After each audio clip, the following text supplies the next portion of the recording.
Olá, aqui quem fala é o professor de História, Gustavo Uchoas Guimarães.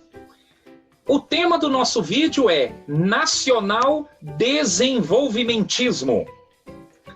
Estamos falando aqui de um pensamento que cresceu no Brasil a partir do governo de Getúlio Vargas, na década de 1930, um pensamento de desenvolvimento nacional, baseado em algumas características como entrada de capital estrangeiro, ou seja, investimentos estrangeiros, tomada de empréstimos fora do Brasil, como base para incentivar a industrialização em nosso país. Outra característica é a própria industrialização, né? E também os investimentos vindos daqui de dentro mesmo, né? Então, incentivou-se os empresários a investirem na industrialização do Brasil. Na década de 1930, isso foi possível, entre outros fatores, né? Mas um dos fatores que ajudou a tornar isso possível foi a chamada auditoria da dívida pública. O que foi isso? Getúlio Vargas foi o único presidente na história do Brasil que teve peito e coragem para mandar investigar a dívida brasileira. A dívida que o governo brasileiro tem com várias instituições, governos, etc. E nessa auditoria descobriu-se que metade da dívida já estava sendo cobrada de forma indevida, ou era documentos falsificados, ou era documentos vencidos, enfim, tinha alguma irregularidade. Com isso, Getúlio Vargas, o governo de Getúlio, conseguiu negociar a dívida pública brasileira, diminuindo-a. O dinheiro que o governo economizou pagando dívida, economizou com a dívida, deixando de pagar essa parte que era irregular, ajudou nos investimentos para industrialização do nosso país, geração de empregos, etc. Nós vamos ver muito forte também essa característica do desenvolvimentismo no governo de Juscelino Kubitschek. Foi presidente do Brasil de 1956 até 61. E também investimentos em crescimento industrial durante a ditadura militar. Só que, tanto no governo de Getúlio Vargas como na ditadura militar, você tem um outro lado desse desenvolvimentismo, que é a dependência em relação ao capital estrangeiro, né, aos investimentos estrangeiros e empréstimos estrangeiros, etc. Você tem, por exemplo, no governo do Juscelino Kubitschek, o Brasil aumentou e muito a sua dívida pública, de tanto pegar dinheiro emprestado, e no período da ditadura militar, mesma coisa. Né, você tem aí uma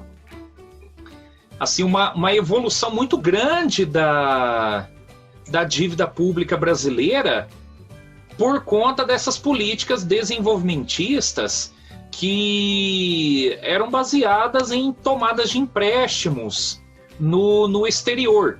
Você tem, por exemplo, no governo do Juscelino Kubitschek, o chamado plano de metas. Inclusive, o Juscelino Kubitschek ele assumiu a presidência do Brasil com o lema 50 anos de crescimento em 5 anos de governo. Né? Então, ou seja, 50 anos em 5. Ele queria realmente desenvolver o Brasil através da construção de estradas, levar as indústrias aí para o interior do Brasil, investir mesmo no progresso. Só que, claro, sempre tem o outro lado, como eu disse, né? Ele tomou muito dinheiro emprestado, essa política de desenvolvimento não levou em conta, por exemplo, fatores ambientais. Né? Então você tem, à medida que o progresso econômico vai chegando para, por exemplo, centro-oeste, o norte do Brasil, você tem uma destruição ambiental também crescendo. Né? E é um desafio para o dia de hoje. Como crescer economicamente, mas de forma sustentável, de forma a não destruir o meio ambiente, né? É um desafio, na verdade, não só para o Brasil, mas para o mundo inteiro nos dias de hoje.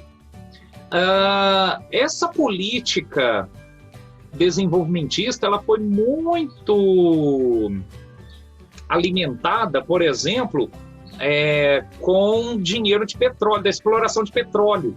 E aqui você tem, entra numa característica aí da chamada a criação de indústrias estatais. Né? Por exemplo, a Petrobras, né, para exploração de petróleo aqui no Brasil, a Petrobras ela foi criada a partir das pressões de uma campanha chamada O Petróleo é Nosso, e campanha que chegou a ser liderada pelo escritor Monteiro Lobato, né? E que depois acabou terminando com a criação da Petrobras na década de 50. E também aí você tem essa política desenvolvimentista tendo como característica um certo aprofundamento das desigualdades sociais. Né? Porque a geração de riqueza com a industrialização, ela não significou exatamente uma melhor distribuição de renda, né? Assim, ajudou a gerar empregos, tal, mas na questão mesmo de um enfrentamento forte aí, a pobreza, a miséria, né? O combate a problemas sociais, ainda é um desafio que se tem até os dias de hoje aqui no Brasil. E em outros vídeos nós vamos abordar ainda outras características desse crescimento econômico e político, né, questões políticas envolvidas nesse crescimento econômico aqui no Brasil. Muito obrigado.